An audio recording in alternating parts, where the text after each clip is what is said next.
বন্ধুরা, লাউ আর গুড়ি দিয়ে চকলি পিঠা বানাতে লেগে গেছি আমি। আর রেসিপিটা চলো তোমাদের সঙ্গে শেয়ার করি। প্রথমে লাউটাকে ভালো করে ছুলে নেবে, ছুলে নেওয়ার পরে কুচি কুচি করে কেটে নেবে। তারপরে কড়াইটা গরম কড়াইয়ের মধ্যে ভালো করে লাউটা ধুয়ে করে দিয়ে দেবেন। আর পরিমাণ মতন হলুদ আর পরিমাণ মতন লবণ দিয়ে ভালো করে ঢাকা দিয়ে সিদ্ধ করে নিতে হবে। তারপরে আরেকটা কড়াইয়ে অল্প পরিমাণে তেল দিয়ে দিতে হবে। তেলের মধ্যে পেঁয়াজ কুচি দিয়ে দিতে হবে। তারপরে আদা বাটা রসুন বাটা দিয়ে ভালো করে কষিয়ে নিতে হবে। তারপরে অল্প একটু পরিমাণ মতন লঙ্কা গুঁড়ো হলুদ গুঁড়ো দিয়ে দিতে হবে। পরিমাণ মতো লবণ দিতে হবে।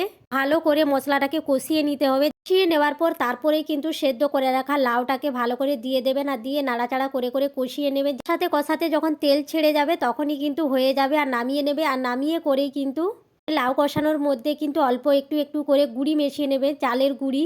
চালের গুঁড়িকে ভালো করে মিশিয়ে করে তারপরেই কিন্তু একটা ছান্তা গরম করে নেবে। গরম করার পরেই এইভাবে দেখো মাখা মাখা করে নিতে হবে। আর মাখা মাখা করার পরেই কিন্তু ছান্তার মধ্যে দেখো আমি যেভাবে মাখা মাখা করেছি এরকম মাখা মাখা করে ছান্তার মধ্যে দিয়ে বেলে দিতে হবে। আর এইভাবে অল্প একটু ঢাকা দিয়ে অল্প আঁচে এইভাবে করে নিতে হবে পিঠাটা।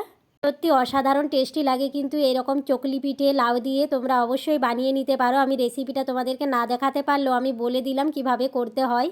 যেহেতু আমাদের লাউটা আনতে বিকেল হয়ে গিয়েছিল আর এই যে রাতের বেলায় কিন্তু এটা বানিয়েছি, তার জন্যই কিন্তু আমি রেসিপিটা পুরো দেখাতে পারিনি কিভাবে কি করেছি না করেছি। কিন্তু এই ভিডিওর মাধ্যমে পুরো রেসিপিটা আমি বলে দিলাম। দেখতেই পাচ্ছ তোমাদের দাদাভাইয়ের তো ভীষণ পছন্দ হয়েছে, বারবার শুধু বলছে যে খুব সুন্দর হয়েছে খুব সুন্দর হয়েছে। কারা কারা এই লাউয়ের চকলি পিঠা খেতে ভালোবাসো অবশ্যই কিন্তু কমেন্ট বক্সে জানিও। আর আমার এই ভিডিওটা তোমাদের কেমন লাগলো অবশ্যই কিন্তু কমেন্টে জানিও। যারা জানো তারা তো খুবই ভালো, আর যারা জানো না তাহলে এইভাবে বানিয়ে দেখতে পারো তোমরা। ধন্যবাদ এতক্ষণ ভিডিওটা দেখার জন্য।